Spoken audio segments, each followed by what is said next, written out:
Hello, this is Valerie Aiello, and you're listening to Idea Diary. Thanks for coming back to my office and hanging out. I am in a growing out my bangs phase, and I don't know what to do with them, so it's just going to look a little crazy until I figure this out. I think I'm live. I'm trying to do the show live with everybody and then come back, take it down, edit it up, do my little magic that I do, and then repost it. So I don't know.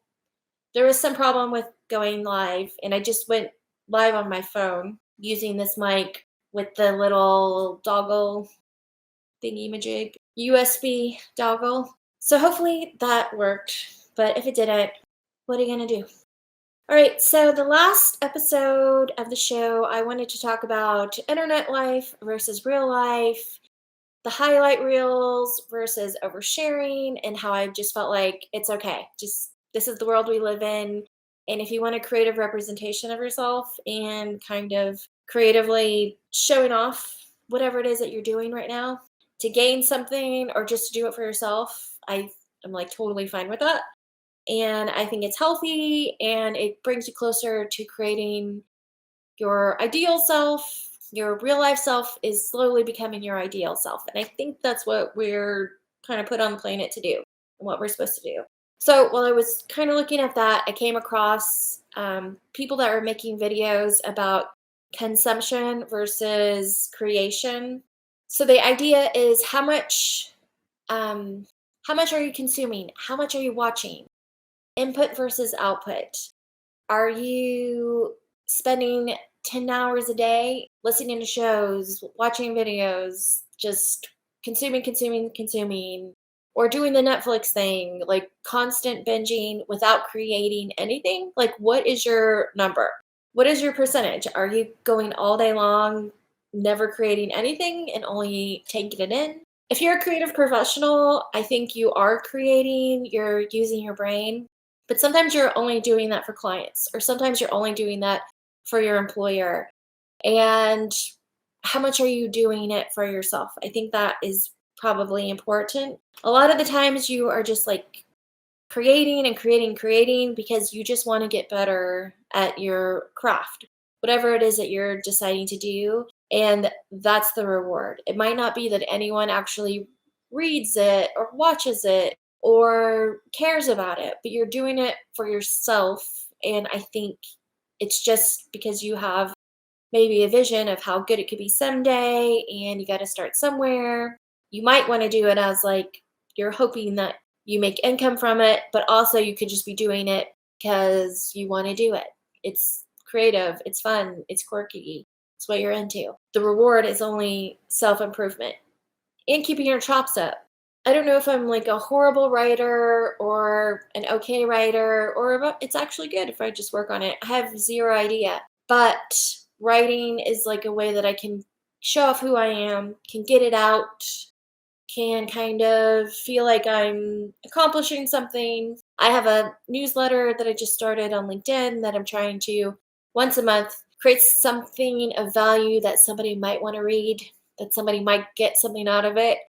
And it might take 12 newsletters before I actually either get my chops up to where it's actually good or decide, okay, this is not really something that I want to do. But hey, I tried it and we're moving on. But I do feel like every time I write something, I get better. And I might not know the exact value. I might not know exactly like what is this going to bring to my life? How is this going to unfold into something positive? And I do feel like it will. There's some reason why I'm compelled to do it, so I'm just doing it. That reason might come 10 years down the line, 20 years down the line. I have no idea. But I do want to do it just to keep my brain going, to keep my chops up. And maybe I want to share what I'm learning as I'm learning it. For me, a lot of it's like the idea diary is archiving my brain and I'm making notes and I'm kind of making this huge spider web of knowledge using video. And if it's just for me, that's fine. If somebody wants to come along for the ride, that's even more awesome. But I'm here, I'm doing it, and it's happening.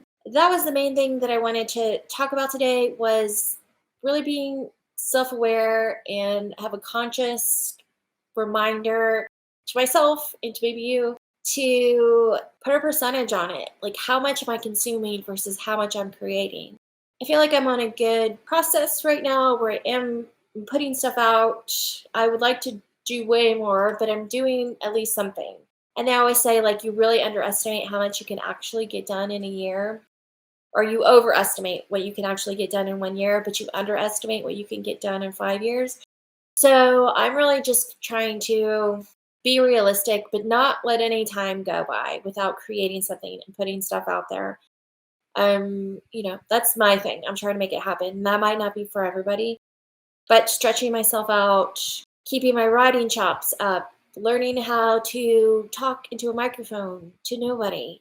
That's a skill. It's not very easy. It might be easy for some, but it does not come just super natural for me. So I know that with every video, I'm getting better, and eventually something will be good. There's about like 5 different things that I'm working on. The editing skills, the visual filmmaking skills, the music skills, trying to jam it all in to a year. But I'm also, if I can only do 3 out of the 10 things that I want to do, that's fine too, as long as I'm like, I have my goal list. I know what I want.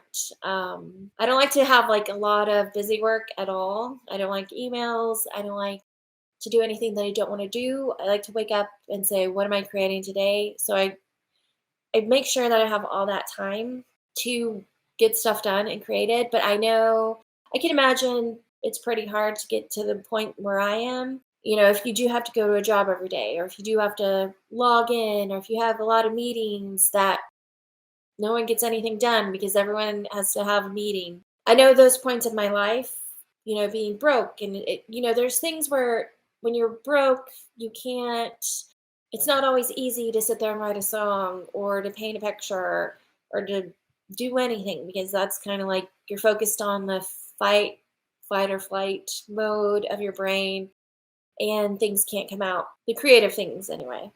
I know that it's really hard to work and work and work on something, and the only reward is getting improvement. It's not the most exciting thing in the world, but certain type of personality, we all have to do it. And yeah, just consumption versus creation. What's your percentage?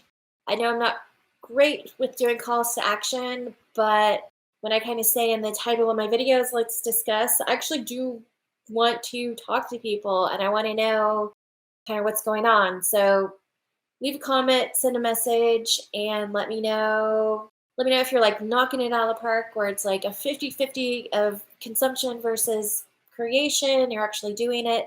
Let me know. Consumption is very important. Like when you're walking around, you're going to a museum or you're going to a bookstore and you're looking at all the covers, you're looking at all the artwork, you're going to the movies.